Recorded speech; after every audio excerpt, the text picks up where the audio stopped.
Dimanche 24 août 2025, mesdames et messieurs, bonsoir et bienvenue dans Viva Événement en version française. Page fait divers pour entamer ce journal. Le verdict de l'affaire de l'accident de voiture sur la route du Bypass ayant causé la mort de 4 personnes, dont un ressortissant chinois en était l'auteur, sera rendu ce vendredi 29 août. La famille des victimes lance un appel aux autorités concernées afin que justice soit rendue. Reportage de Felna Rakosarsoul. Le vendredi 22 août 2025, au tribunal d'Anous s'est tenu le procès du ressortissant chinois poursuivi pour avoir provoqué un accident de la route le 30 avril 2025 dernier sur le Bypass, faisant 4 morts, un couple et son enfant et une autre personne qui se trouvait dans le même véhicule. Le verdict le sera rendu le vendredi 29 août prochain. Cependant, la famille des victimes ainsi que les 2 fils de ce couple redoutent des tentatives de manipulation et de détournement de la vérité concernant cette affaire. Ils demandent donc aux autorités de suivre de près ce dossier afin que la justice soit rendue. D'après les familles, certaines personnes chercheraient à falsifier les circonstances réelles du drame. Rappel des faits, le 30 avril 2025, un ressortissant chinois au volant d'une Hyundai i30 roulant à vive allure en provenance d'Yavlou vers le nord avait dévié sur sa gauche et percuté de plein fouet une Renault Clio venant en sens inverse. Un autre véhicule tout-terrain qui suivait la Clio l'avait également heurté après le choc. La Hyundai avait ensuite fini sa course dans une rizière. Le conducteur chinois avait tenté de prendre la fuite, mais il avait été rattrapé par les riverains et la police. Il a depuis été incarcéré à la prison de Tiafa en attendant le verdict prévu pour ce vendredi 29 août, selon les informations obtenues par la famille des victimes. Et dans la page politique, le parti ADN d'Antananarivo a entamé vendredi dernier la mobilisation de ses structures de base dans le 4e arrondissement. Ce fut l'occasion d'offrir une formation aux habitants afin de les encourager à s'impliquer et à s'intéresser à la vie nationale. Une trentaine de membres du parti ont bénéficié de cette première session. Felna Rakosarsoul et Kevin Raunerson nous en dit plus. Fanorenaifut nous refondation, tel est le principe sur lequel s'est fondé le parti politique ADN, Antkasdinanous. Dans ce cadre, une formation a été dispensée vendredi dernier par le parti ADN dans le 4e arrondissement à Namonten. L'objectif est de préparer les communautés locales à assumer des responsabilités au sein de la société, notamment face aux enjeux nationaux. En effet, seuls des citoyens engagés dans la vie publique peuvent contribuer au développement de leur pays. Selon les explications, cette initiative s'inscrit dans la relance du parti et les formations se poursuivront dans les 6 autres arrondissements de la capitale. Rakutunjaman Nasluftaïn Alalain, préfet de Mantran, a été élu nouveau président du SINAD au syndicat des administrateurs civils pour un mandat de 4 ans. Il succède ainsi à Paolo Emilio Raoulnarive ou Souloufou Naval. Le nouveau président a déclaré que son objectif est de renforcer le syndicat et d'instaurer une administration digne conformément à ses engagements. Mervoulat Sferen. Le syndicat des administrateurs civils ou SINAD n'a jamais trahi l'État et ne le trahira jamais, a affirmé le nouveau président Rakutunjaman Sulufutaïn Alalain, préfet de Mantran, après son élection vendredi dernier lors du congrès du SINAD. Il a également assuré que le syndicat accomplira ses missions comme il se doit pour contribuer au développement du pays. Cette élection a été qualifiée de libre, transparente et acceptée de tous. La ministre de l'Intérieur a ajouté qu'il n'y aura pas de discrimination et que le nouveau président du syndicat des administrateurs civils travaillera en collaboration avec le ministère et toutes les institutions. Le rôle du SINAD est de défendre les intérêts des administrateurs civils et de servir d'intermédiaire entre les différentes institutions. Les administrateurs civils, quant à eux, sont au service de l'État, raison pour laquelle ils sont présents dans toutes les institutions. Selon les statistiques, 715 administrateurs civils sont sortis de l'École nationale de l'administration. Parmi eux, 727 ont pris part à l'Assemblée générale de renouvellement du bureau du SINAD tenue au Bypass. Le nouveau bureau du SINAD est composé de 10 membres élus pour un mandat de 4 ans, conformément au statut du syndicat.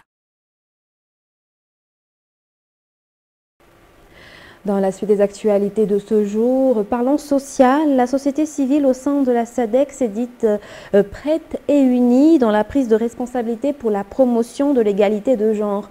Le 20 août dernier s'est tenu un bout de voun à la rencontre Gender Day destinée aux acteurs des 16 pays membres de la SADC. Un événement qui a mis en lumière l'engagement des femmes du monde entier dans différents domaines. Les femmes malagasy n'étaient pas en reste sous le leadership de la première dame Madame El Razuel, qui ne cesse d'affirmer que l'égalité des droits et l'autonomisation des jeunes filles et des femmes constituent un levier majeur de développement. Reportage signé Fedmar Goutarsoul.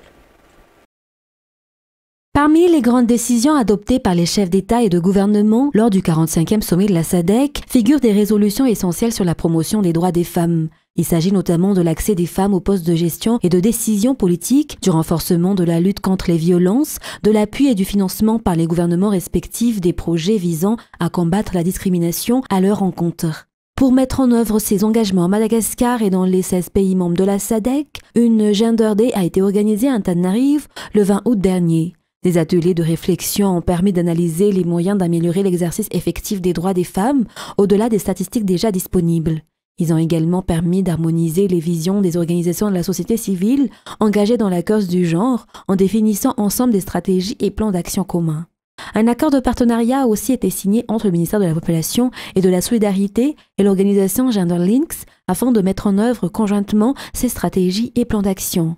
Par ailleurs, le PNUD a remis officiellement un manuel de formation destiné à accroître la participation des femmes aux instances décisionnelles et à la consolidation de la paix durable à Madagascar, en collaboration avec le ministère de la Population et de la Solidarité. Et pour divertir les enfants en cette période de vacances scolaires, la commune d'Anousat Tandjef a organisé le 20 août dernier une journée de récréation. En plus des animations, les enfants ont également bénéficié de soutien alimentaire ainsi que de divers dons. Cette initiative s'inscrit dans une démarche axée sur le respect des droits fondamentaux des enfants au sein de la commune d'Anousat Tandjef. Un reportage toujours de Felnara Koutarsoul. L'événement récréation pour les enfants de la commune d'Anousat Tandjef s'est tenu le jeudi 20 août dernier. Cette activité a été organisée par la municipalité en partenariat avec ses collaborateurs afin de divertir les enfants de la commune qui n'ont pas l'occasion de partir en vacances.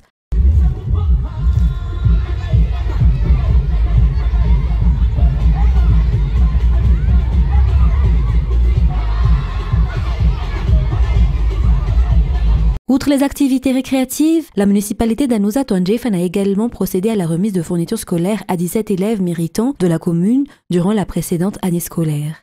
Par ailleurs, une aide alimentaire a été distribuée aux 2000 enfants qui ont participé à la mobilisation récréative.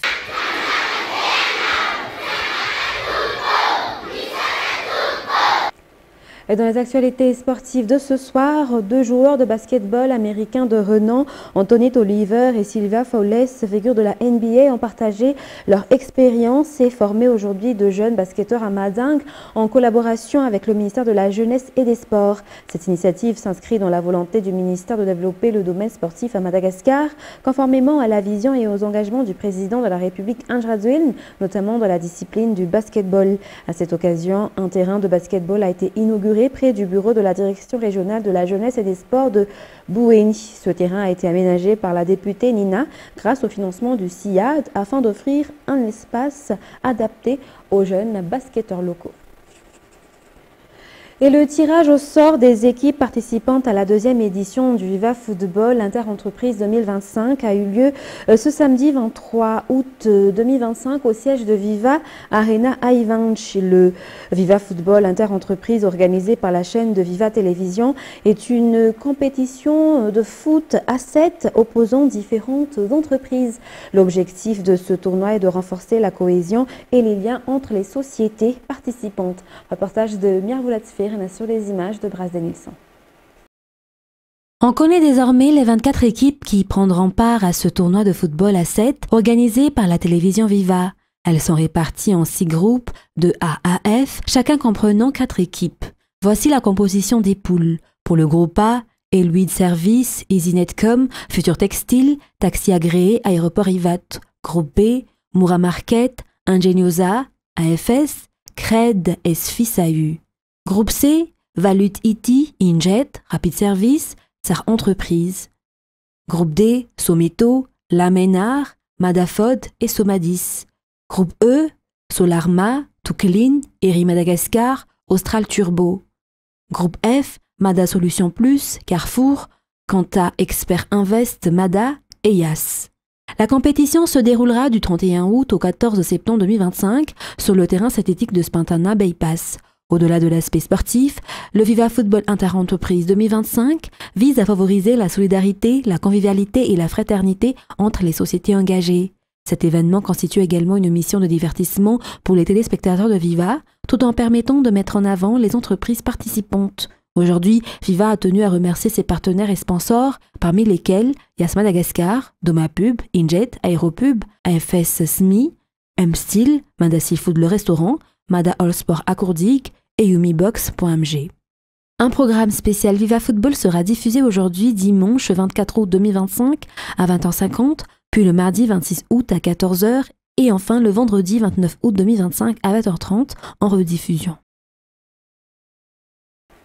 Et retour sur les actualités autour des Baréas pour la CHAN. Les Baréas, justement, se sont qualifiés pour les demi-finales après avoir battu les Arabi Stars du Kenya au tir au but lors du championnat d'Afrique des Nations ou CHAN 2024. Le match s'est joué vendredi au MOA International Sports Center de Kasarani au Kenya. Le déroulé du match avec Felnara Kotarsoul. Les Baréas ont éliminé les Kenyans au tir au but de 4-0 en quart de finale du championnat d'Afrique des Nations au CHAN 2024. En revenant sur le match, malgré une forte domination des Kenyans, les deux équipes se sont quittées sur un score de 1-1 à l'issue des 90 minutes réglementaires et de la prolongation. À noter quelques accrochages côté Kenyan durant la rencontre. Le premier but est venu d'Alphonse Omidja pour le Kenya à la 48e minute. Mais après une forte réaction au niveau des joueurs malagasy, une faute kenyane dans la surface a offert une égalisation à Madagascar grâce à Fenoas Narazafmar à la 69e minute. Plus aucun but n'a été inscrit et la décision s'est faite au tir au but. Tout qui a manqué le deuxième tir malagasy, mais le Kenya a raté sa 4e et 5e tentative. Score final 4-3 pour Madagascar au tir au but, synonyme de qualification en demi-finale. À l'issue du match entre le Soudan et l'Algérie, le Soudan va affronter Madagascar lors de la demi-finale après avoir vaincu l'Algérie au tir au but 4-2 au stade d'Amman à Zanzibar en Tanzanie hier. Les prolongations n'ont pas pu départager les deux équipes et il a donc fallu passer par les tirs au but. La rencontre entre le Soudan et les Baréas A se déroulera le 26 août au stade Benjamin Mkapa en Tanzanie à 15h30 heure locale. Le même jour, le Maroc affrontera le Sénégal au stade Nelson Mandela de Kampala, en Ouganda, à 18h30, heure locale. Les équipes qui sortiront vainqueurs de ces deux matchs se rencontreront en finale le 30 août pour la conquête du titre de championnat d'Afrique des Nations. Joueurs locaux, CHAN 2024, au stade Moi International Sport Kasarani. Et le président Ajradouel a félicité personnellement l'équipe des Baréas et son entraîneur vendredi dernier pour la victoire qui a permis à Madagascar d'accéder aux demi-finales du CHAN. Selon le chef de l'État, ce succès unit tout le peuple malgache et il a exprimé sa gratitude à toute l'équipe. Les Malagasy dans leur ensemble se sont mobilisés et ont vibré à l'unisson en soutenant les Baréas A lors de leur quart de finale face au Kenya. Cette victoire démontre une fois de plus qu'elle rassemble et renforce l'unité nationale. Reportage. La victoire des Baréas face au Kenya vendredi dernier a ravivé la fierté nationale et resserré les liens entre tous les Malagasy, affirment les passionnés de football. Une rencontre pleine de suspense jusqu'au coup de filet final qui a permis à notre équipe de se qualifier pour les demi-finales. Un résultat qui, selon les citoyens, a été rendu possible grâce au soutien de l'État à travers le ministère de la Jeunesse et des Sports. Les efforts de l'entraîneur et la stratégie mise en place pendant le match ont également été salués. Toutefois, quelques détails techniques restent à améliorer pour espérer un meilleur résultat lors de la demi-finale. Les supporters appellent tous les Malagasy sans distinction à se mobiliser et à encourager nos vaillants représentants lors de la demi-finale prévue le 26 août prochain.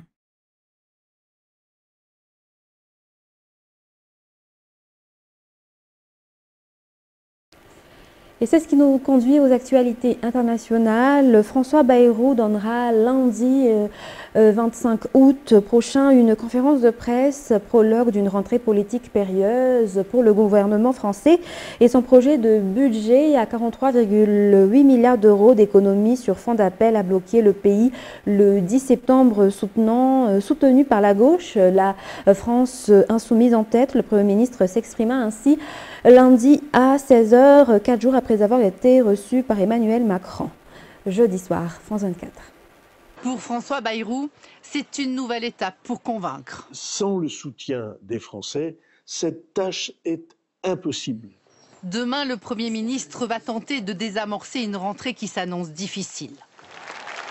L'appel à tout bloquer le 10 septembre est repris par le leader de la France insoumise et prend de l'ampleur. Il nous faut la grève générale le 10 septembre. Le locataire de Matignon condamne. Le pays est devant de grands risques. Tiens, nous allons le bloquer. Comment défendre ça? Le Béarnais attaque, mais reste sur la sellette. L'annonce du budget 2026 et de la suppression de 2 jours fériés ne passe pas. Une motion de censure pourrait être votée dès la rentrée parlementaire. Si on en reste aux propositions de François Bayrou, oui, c'est la censure. Marine Le Pen et Jordan Bardella ont été clairs. Alors, c'est lui qui a les cartes en main. Demain, comment va-t-il rassurer? Cet été, en lançant sa chaîne, le Premier ministre a tenté la pédagogie. Ma certitude, c'est qu'il n'y a pas d'autre chemin que cet effort supportable et choisi. L'opération de communication a attiré moins de 9000 abonnés. La semaine prochaine, après sa prise de parole, François Bayrou se rendra aux universités d'été de la CFDT et du MEDEF. Et au Cameroun, de plus en plus de jeunes habitants ne parviennent pas à trouver du travail. Certains quittent donc leur pays direction la Russie pour être recrutés par l'armée. Un travail bien payé mais aussi très dangereux. Selon un lanceur d'alerte, une centaine de Camerounais ont été tués depuis 1 an sur le front ukrainien. France 24. Béatrice est une mère endeuillée. En décembre dernier, son fils, Brice, part pour la Russie pour s'engager dans l'armée. En février, elle reçoit une lettre l'informant de sa disparition à l'âge de 34 ans. Tant qu'ici, il ne travaillait pas. Il travaillait d'abord à Simon Kamnava, il était comme quoi qu'on appelle les sous-traitants. Il était content de sortir du pays pour aller se débrouiller. L'enfant partait se chercher. Partait uniquement se chercher. Là où il est parti trouver l'amour. Brice a probablement été tué dans la région russe de Koursk, dont une petite partie était alors occupée par l'Ukraine. Il laisse un très jeune enfant derrière lui. Sa mère assure qu'il ne savait pas dans quoi il s'engageait. On les obligeait de signer les papiers en russe et qu'on lui lit les trucs de russe. Il lit le français et l'anglais. Il ne connaît pas lire les trucs de russe. On les a obligés à signer. On les a amenés pour faire la guerre. On les a formés que 4 jours. Ils devaient connaître quoi en 4 jours. Dans le pays, des recruteurs contactent des jeunes hommes sur les réseaux sociaux et profitent du bouche à oreille. Certains, dont des soldats actifs dans l'armée camerounaise, acceptent, attirés par un salaire 10 fois supérieur. Dans un contexte de professionnalisation des armées où des militaires camerounais ont acquis ces dernières années des compétences sur des divers théâtres d'opération, ils essaient de vendre leurs compétences au plus offrant. Et il se trouve que le plus offrant, en ce moment, c'est la Russie. Impossible de savoir avec précision combien de Camerounais combattent pour l'armée russe contre l'Ukraine. D'après un lanceur d'alerte, une centaine a été tuée depuis 1 an. Et au même moment où le Japon et l'Afrique discutent de coopération à Yokohama, à Cotonou, les jeunes béninoises imaginent des univers inédits à travers le manga et la pop culture japonaise. Le festival Subarashi en est l'illustration vivante, un espace où le Japon rencontre le Bénin, où les cosplays se cousent en wax et où les divinités shintoïstes croisent celles du Vodun. France 24. Bienvenue au Subarashi, le rendez-vous des otaku béninois, ces mordus de manga et d'animé qui ne font jamais les choses à moitié. Ici, les héros quittent leur écran pour prendre vie. Naruto, Goku, Vegeta, Sasuke et compagnie défilent à Cotonou. C'est comme si Tokyo avait fait escale en Afrique de l'Ouest. La culture otaku, ça a superbement bercé notre enfance. On a appris beaucoup de choses à travers les animes, à travers les mangas. On a appris beaucoup de valeurs. Ça a fait de nous ce que nous sommes aujourd'hui. Et puis nous sommes fiers de pouvoir parler de cette culture-là, de pouvoir la valoriser au Bénin. J'incarne Aqua Oshino, un personnage de l'anime Oshinoko. Les fans se rassemblent pour prouver que la culture otaku, c'est bien plus qu'un hobby, c'est un super pouvoir collectif. Et quoi de mieux pour le montrer qu'avec des concours de cosplay, des tournois de jeux vidéo, des ateliers de manga, des stands de goodies et un manga thé, parce que même les héros ont besoin d'une pause pour recharger leur chakra. Par exemple, j'ai jamais fait ça, c'est la première fois que j'ai fait ça. C'est de la calligraphie, voilà, c'est comme ça se dit. J'aime bien la façon dont les animés représentent la culture japonaise. J'aime aussi dans ces animés-là le sens de l'honneur. Je suis complètement conquise par la culture otaku. Même les Japonais sont bluffés par la version béninoise de leur héros. Le fait de retrouver la culture otaku ici, oui, je suis surprise. Mais derrière les perruques multicolores et les yeux en mode cosplay, il y a aussi de vrais talents. Melon, par exemple, raconte l'histoire d'un puissant roi du Dahomey, Tofa, qui affronte le dieu du tonnerre. Les super-héros et les mythes africains rivalisent avec Naruto ou Son Goku. Lorsque j'avais 6 ans, j'aimais dessiner et tout. Mais ce qui m'a donné le plus envie de continuer, c'est les animés au fait. C'est la série Dragon Ball. Et quand les jeunes stylistes passionnés de Japon activent leur super pouvoir otaku, ça donne des créations à la sauce manga. Cette fièvre s'invite aussi dans la danse et dans les chants.